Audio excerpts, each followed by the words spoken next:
안녕하세요. 창의적 사고와 코딩 수업 9주차 잘 봐줘의 발표를 시작하도록 하겠습니다. 저희 조는 일상생활을 함에 있어 사소하지만 불편함을 주는 문제를 찾고 이를 해결하기 위한 프로그램을 개발하고자 하였습니다. 목차는 첫 번째로 공감, 다음으로 문제 정리하기, 그 다음으로 아이디어 내기, 또 마지막으로는 저희가 개발하고자 하는 프로그램의 프로토타입에 대한 설명을 하는 순서로 발표를 진행하도록 하겠습니다.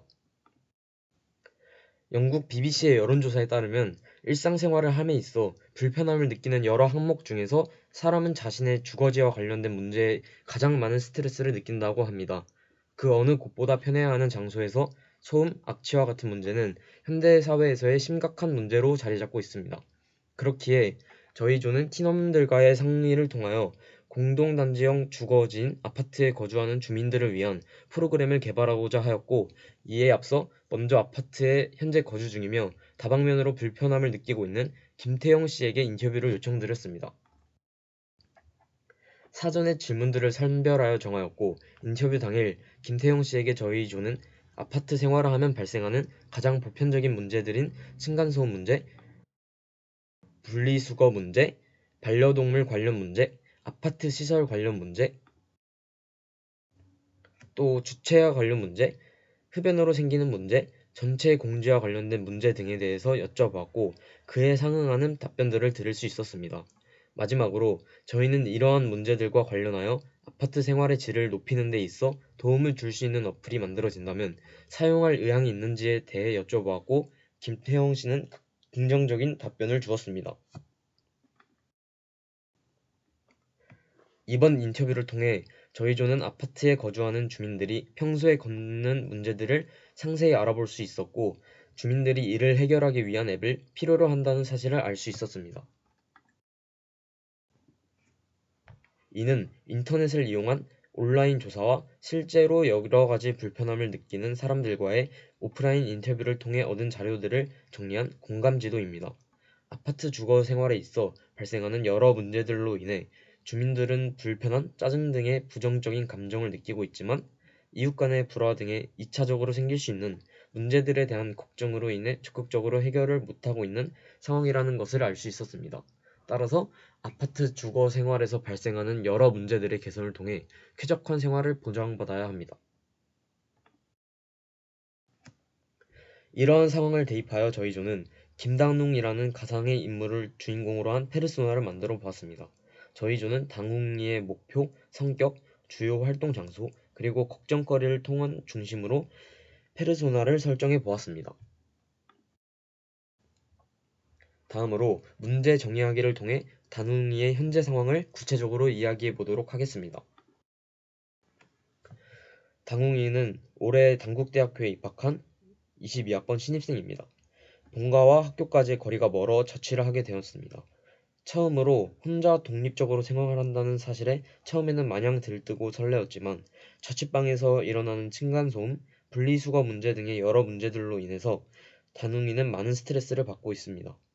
소심한 성격 때문에 이웃과의 불화가 일어날 것이라는 걱정을 하여 적극적으로 해결하지 못하는 상황입니다. 다둥이는 자신이 현재 거주하고 있는 아파트 단지를 대상으로 불편함을 공유하거나 익명으로 불편 상황에 대한 민원을 제기할 수 있는 어플이 있었으면 좋겠다는 생각을 늘 하고 있다고 합니다. 다음으로는 사용자 경험 분석입니다. 다둥이의 이런 고충들을 통하여 사용자 경험 분석으로 정리할 수 있었는데요.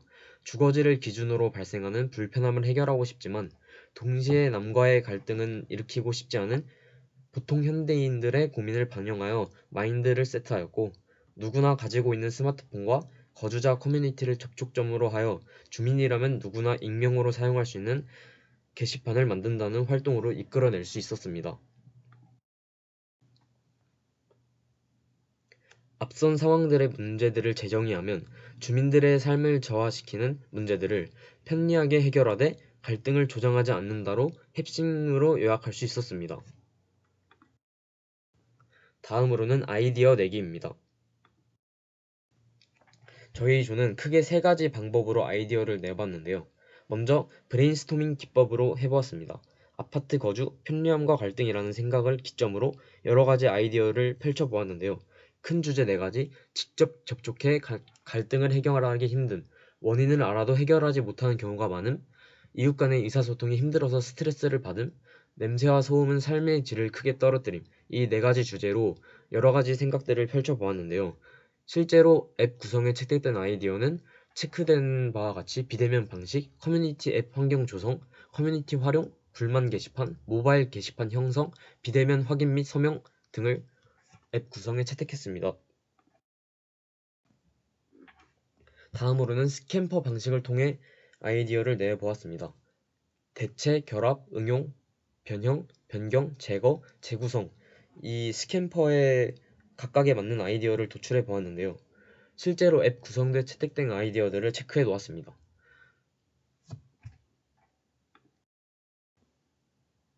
다음으로는 우선순위 진도를 통해서도 해보았습니다.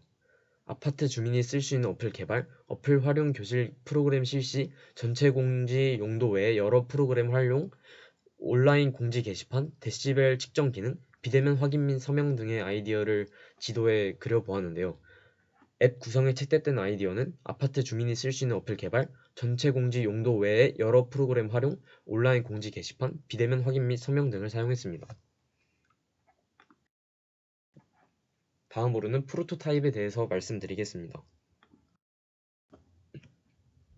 간단하게 앞서 설명한 부분들을 이런 식으로 프로토타입으로 만들어 보았고, 이 프로토타입을 통하여 저희 잘봐줘가 만들고자 하는 어플을 대략적으로 구성해 보았습니다.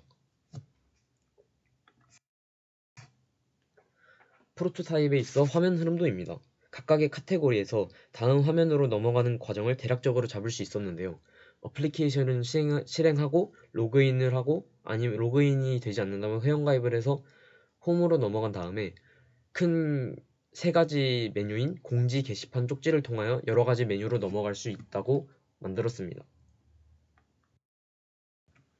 이제 구체적인 어플리케이션 화면 모형에 대해서 설명을 드리겠습니다. 먼저 앱을 시작하게 되면 시작 화면이 뜨는데요. 모두의 집 앱을 실행하면 로그인 화면이 나타납니다. 만약에 로그인이 되지 않는다면, 혹은 로그인을 하기 위한 아이디가 없다면 회원가입을 할 수 있는데요. 회원가입은 자신이 거주하고 있는 아파트의 이름, 동, 호수와 본인의 이름 등을 입력하여 해당 아파트 거주민을 관리자에게 승인받으면 회원가입이 완료됩니다. 따라서 거주민만이 사용할 수 있는 커뮤니티 형성이 가능해지게 되었습니다. 로그인을 하게 되면 홈 화면이 뜨게 됩니다. 로그인이 완료되면 자신이 거주하고 있는 아파트 홈으로 접속하게 되는데요. 홈에서는 크게 3가지 공지, 게시판, 쪽지의 메뉴가 뜨고, 그 3가지 탭을 선택하여 원하는 서비스를 누릴 수 있습니다. 먼저 공지 탭을 누르게 되면은 이와 같은 페이지가 나오게 됩니다. 전체 공지를 누르면 관리사무소에서 올린 전체 공지가 뜨고, 투표를 누르게 되면 관리사무소에서 시행하는 투표에 참여할 수 있습니다. 예를 들어 동대표 투표를 실행하게 되면 이 모두의 집 앱을 통하여 투표를 할 수 있습니다.